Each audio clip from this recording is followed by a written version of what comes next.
sa kung ano lamang ang kaya ko.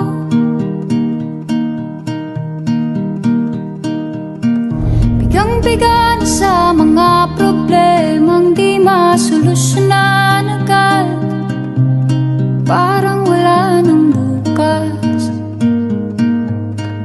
Pwede bang umiwas?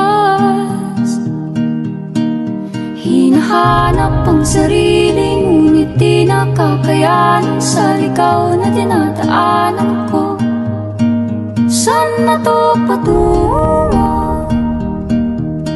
Saan ako patungo?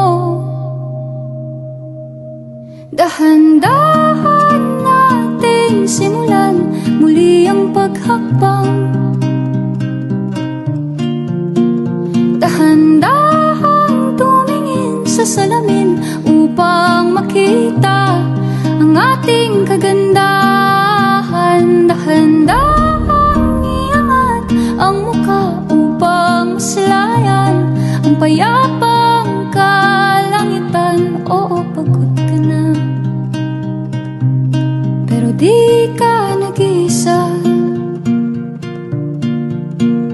Kaya't lumaban ka at sabihin, ako naman muna. Dahan-dahan